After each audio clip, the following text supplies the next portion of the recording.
Hey everyone, Victor is here and welcome back to Mechanism Monday series where we are looking at interesting mechanisms in organic reactions.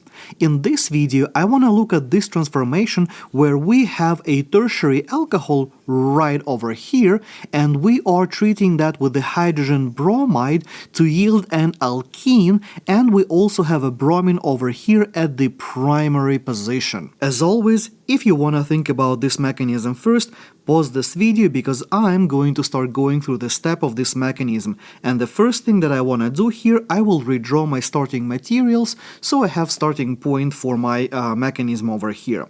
So, as you can imagine, the first reasonable step here would be to protonate our OH. So I'm going to use the electron pairs on my OH over here, and I'm going to protonate them or use them to protonate the oxygen with the HBr, giving us the corresponding protonated intermediate over here.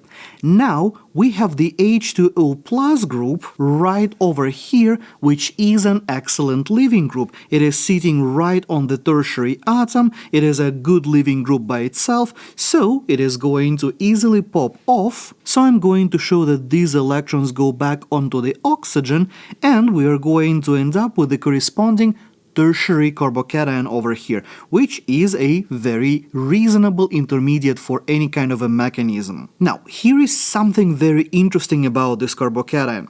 It is actually fairly stable, even more so than a typical tertiary carbocation, due to the hyperconjugation with the carbon-carbon bonds of the cyclopropane. This interaction is actually quite special compared to regular hyperconjugation with carbon-carbon bonds. Here, due to the fact that we have a much higher peak character of the bond on the cyclopropane, the hyperconjugation, or in other words, this overlap that I drew between my empty p orbital and the sigma orbital of the carbon-carbon bond of the cyclopropane, this hyperconjugation is much more energetically favorable, if you like. And I'm not going to go into the details of the molecular orbital interactions here, just for the sake of time, I guess, but I'll talk about that in a different dedicated video on hyperconjugation. Some of you might have heard the pseudoscientific term dancing resonance. Well, that's not it.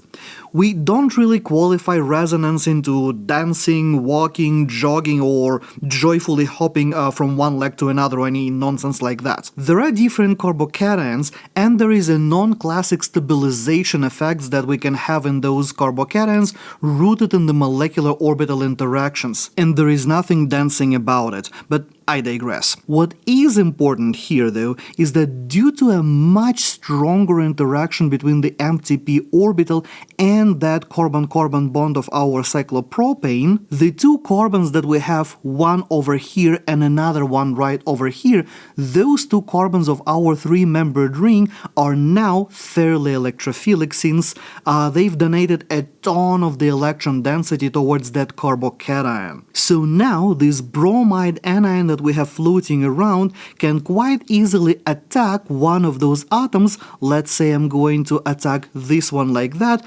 effectively opening our ring and giving us our final product. And since the nucleophilic attack here can happen from either side by attacking either of those two highlighted carbons here, the intermediate can potentially give us two different stereo configurations of our double bond, which means that we could see the formation of either E or Z double bond in this case. And what I have here is the E stereo configuration, but you could also draw the Z stereo configuration as well. And just to make it absolutely abundantly clear what happened here, the pink atom, let's highlight it with a pink dot over here, and I will call it carbon number 1, then carbon number 2 and carbon number 3, and that pink atom, carbon number 1, is right over here.